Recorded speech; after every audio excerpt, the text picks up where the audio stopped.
Magandang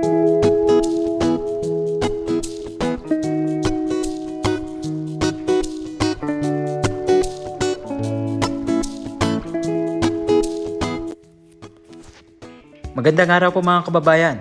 Halina at samahan nyo akong mag-bake ng chicken empanada. Ang una nating gagawin ay ang kanyang palaman. So dito sa ating lutuan, magpainit muna tayo ng mantika at gisahin natin ang bawang at sibuyas. Then ilagay na natin dito ang ating chicken na nahiwa ng pa-square. Tapos gisahin lang natin hanggang maluto. Then ilagay na natin ang ating soy sauce at ang ating oyster sauce.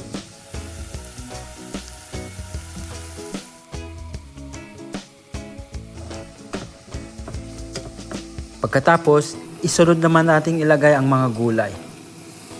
Then ilagay na rin natin dito ang ating raisins at haluin lang natin.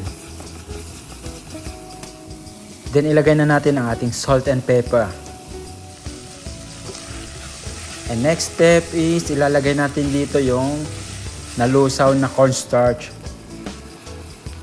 Naglusaw ako dito ng 2 tablespoon na cornstarch at 1/2 cup na tubig. So kapag luto na, palamigin lang natin at umpisahan na natin gawin ang kanyang dough. So dito sa ating bowl, pagsamasamahin lang natin lahat ng sangkap. All-purpose flour, sugar, salt, unsalted butter, tubig at ang isang pirasong itlog. So kapag napagsama-sama na natin lahat ng sangkap, haluin lang natin hanggang sa maka-form tayo ng dough. So kapag naka-form na tayo ng dough, i-rest lang natin. Lagay natin sa fridge para tumigas siya ng konti. I-rest natin mga 15 to 30 minutes sa ref. So kapag na-i-rest na natin, next step na gagawin natin ay puputulin natin siya. Ang sukat nito ay 40 to 50 grams bawat isa. So kapag naputol na natin, i-re-rest ulit natin siya ng mga 5 to 10 minutes. Pero bago natin i-rest, bilogin muna natin. Kagaya na itong ginagawa ko.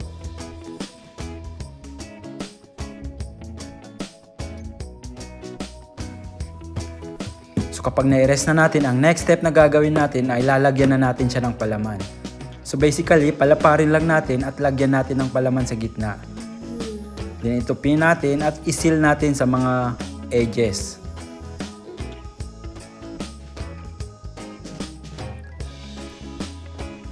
So kapag nalagyan na natin lahat ng palaman, ang next step na gagawin natin ay i-rest ulit natin sa fridge. Mga 15 to 20 minutes bago natin prituin. So habang pinapalamig natin sa ref, magpainit na tayo ng mantika. Magpainit tayo ng 150 degrees Celsius.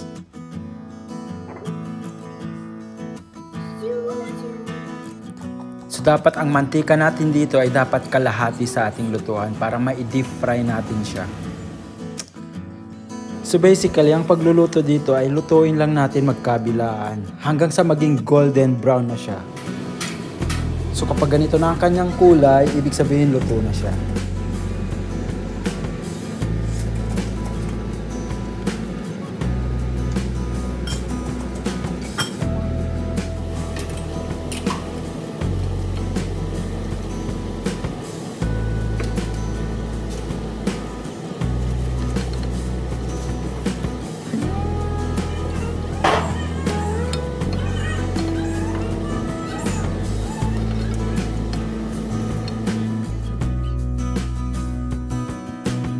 So ano mga kababayan, luto na ang ating chicken empanada. Maraming salamat po sa panonood.